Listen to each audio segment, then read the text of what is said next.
Hey guys, this is ARCgaming with Raam Shadow DLC for Gears of War 3 for Xbox 360. I'm just going to show you a quick clip on basically just some of the campaign. The section where you get to play as General Raam himself.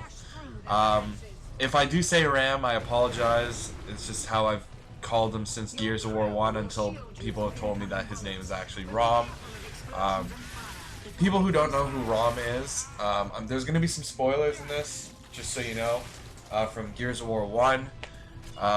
So if you haven't played that, then I'm sorry, whatever. So anyway, General Raam is a Locust General, and one of the most ridiculous bosses that I've ever fought in any game.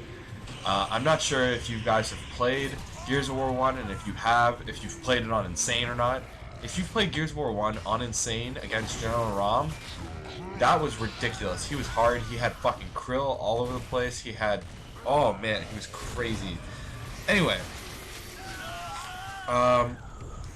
General Raam, or Raam, sorry, is really known for his strength. He was able to wield a Troika gun with one hand, and as you'll see through this campaign, you'll see him kicking cars like they're toys. Like, he whips them around. You also, sorry, I have a bit of a cold. You'll also notice that you get to control the krill in the campaign, and you also have your own special execution and somewhat of a bayonet charge with the serrated blade that General Raam is known for. There's something about it where you can just stare at someone and point, and they just die. It's just awesome. In this, I'm playing it on normal, so it's going to look like he's invincible, but if you're playing this on Insane, he does take a lot more damage, and he isn't a god. So don't get too cocky. So with the new DLC comes with an entire new act of 5 chapters to the campaign. A couple of them you get to play as General Raam, as you can see here, and the rest of them you get to play as Zeta Team. And they brought back Kim, which was awesome. I love that. And they show you kind of more of the backstory on how this all happened, how this all started. So there's a few things that I don't like, and of course with everything that comes out or anything that's new, there's always going to be something that not everyone enjoys. And one of the things I don't enjoy are the new achievements. Some of them are awesome, like just just destroy like 50 cog with your krill, and using the base and stuff. Sorry. But there is an achievement. It's called foreshadowing, I believe, and basically in a versus multiplayer, in just a span of it all, you have to assassinate Kim 10 times as General Ram, or Raam, sorry, I don't know why I keep saying Ram.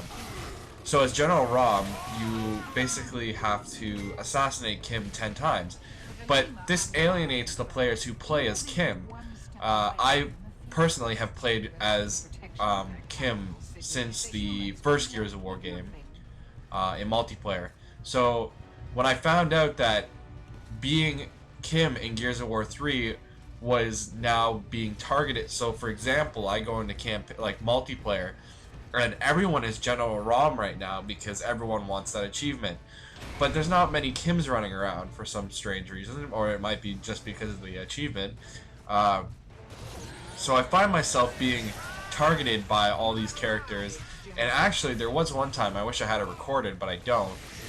There was 3 of them on a team of 5, and I pretty much was knocked down by all 3 of them shooting at me with lancers, and they would come up and curb stomp me or whatever just so they could get the achievement.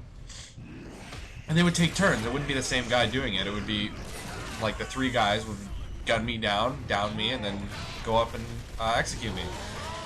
So that's one thing I don't really like, that the fact that they made an achievement that targets a certain character online.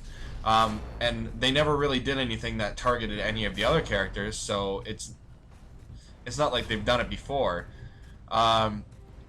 But like I said, with everything, there's always something that someone's not going to like, and that's just one of the few things that I don't like. But a few things that I do like is that the campaign is an awesome expansion. It gives you an extra hour, probably, if you play it on like a harder difficulty, an hour and a half and a bit, just campaign-wise, which is fun. It's new and refreshing. The fact that you're able to play as a Locust General, that's good. He also show you some of the neat things like how they spawn cedars. I've never known how they did that. I thought they just kind of crawled out of the ground. But as you saw, there was the Locust hammering the ground and like breaking the ground for it, and it's just really cool. Now, the campaign is multiplayer. You can play as 4-player co-op, which is good. Multiplayer, there's no new maps or anything multiplayer, but it doesn't really matter because the Epic team's been really like keeping up with their expansions and stuff. They actually gave out a free map pack, which was fantastic. Oh, sorry, excuse me, that was disgusting. Sorry. They brought back